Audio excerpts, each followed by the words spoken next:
Reza Gladys juga saya nggak nyaman, dia mantan klien saya yang lupa diri kok. Nah, Nikita Mirzani ini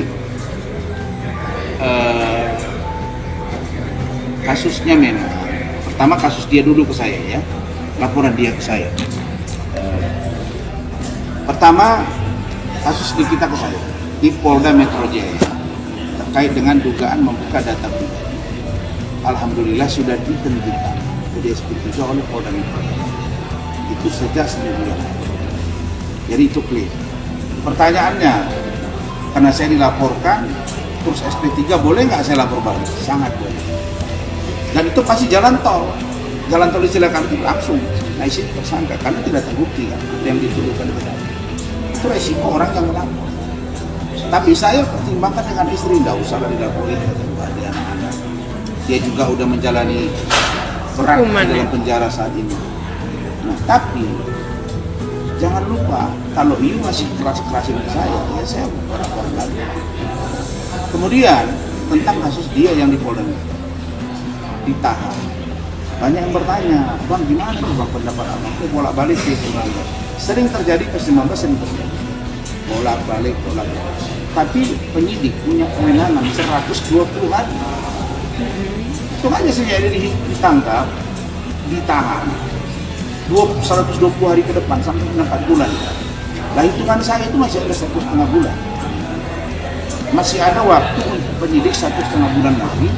Kalau itu tidak bisa dibuktikan maka wajib dikeluarkan. Tapi bukan berarti kasusnya dihentikan.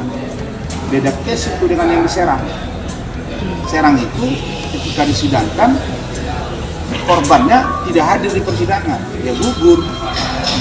Nah, kayak Hotman kemarin, misalnya dia nggak datang terus kan, karena dia saksi dulu, ya udah bisa gugur kalau dia memang nggak bisa melakukan apa-apa.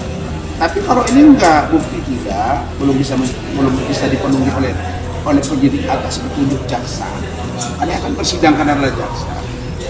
Ketika itu tidak terpenuhi, lewat dari 1 hari keluar. Setelah itu nanti lengkap, ya sidangkan lagi. Nah, begitu juga dengan Fadel juga. Kalau Fadel hitungan saya sebulan lagi, kan nggak beda jauh mereka ini. Nah, yang saya kritisi adalah lain kali penyidik kalau belum yakin betul alat bukti yang yang sah secara hukum menurut mereka aman untuk dibawa ke JPU tidak terlalu lama untuk P21 pemberkasan dan P21 tahap 2 untuk mengantarkan tersangka mudah disidangkan.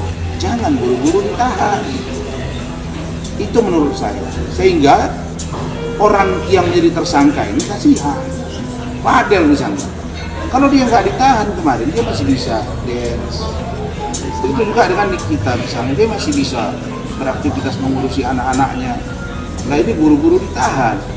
Nah tetapi itu semua adalah hak subjektivitas penyidik. Ya kita serahkan. Nah, tetapi menurut saya masih ada waktu lebih kurang. Ya 1,5 bulan dari sekarang.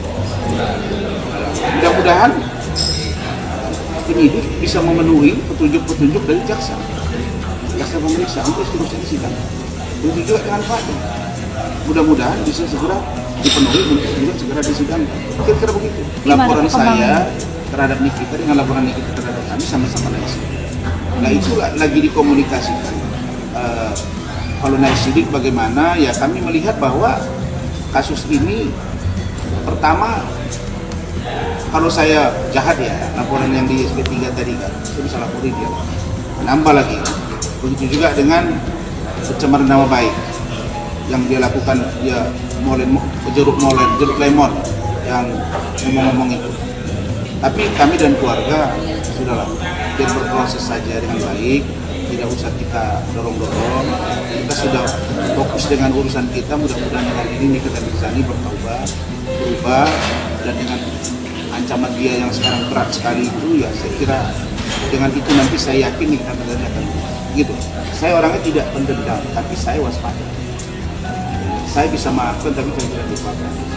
Tapi kalau kita lihat orang sudah terkena hukuman, sudah dijalani, ya kasihan. Ya prinsip kita sekarang bagaimana semua baik dan Nikita Mirzani bisa dia berharap saya sabar dan tabah serta taubat. Nah, adapun pemeriksaan dengan Reza Gladys, Oki dan lain-lainnya, kalau itu memang ada ruang sesuai hukum yang berlaku, nggak periksa. Dan makanya saya bilang ke MM, jangan tanggung sendiri, terutama ngomongkan. Terakhir Tunggu komunikasi. dulu, ada statement yang menarik dari kuasa hukum Reza Gladys. Mereka minta gelar perkara, mereka ngadu ke Mabes Polri. Nah, disinilah yang saya mulai curiga. Oh, berarti ini pertaruhannya sedikit. Karena saya sudah tahu arahnya kemana. Makanya nggak main-main itu. Gelar perkara itu nggak main-main, bos. Kalau ada perintah untuk dihentikan, dihentikan. Nah, begitu dihentikan, kalau Reza Gladys nggak terima, dia boleh melakukan satu, dengarin nih, melakukan satu, melaporkan penyidik. Yang kedua, dia pra peradilan. Dia boleh, ya, karena SP3 itu boleh dilaporkan melalui gugatan pra peradilan. Tapi udah berat ceritanya, makanya saya melihat loh, di awal kencang, di tengahnya tambah lemah gitu. Ya saya orangnya fair kok. Orang dengar Reza Gladys juga saya nggak nyaman, dia orang dia mantan klien saya yang lupa diri kok. Bagi saya sama, nggak ada masalah. Sekarang terusin aja, kenapa ada transaksi 4 miliar, ada apa? Saya tahu lah atau mau profit dengan Reza Gladys tipenya. Berat bagi dia cuma 4 miliar itu. Ya, pusing dia pemikirannya, sakit banget menurut dia. Walaupun dia merasa duitnya banyak, tapi kalau dalam pandangan saya, waduh dia sedih banget uang gua kurang 4 M. Saya kira begitu, oke?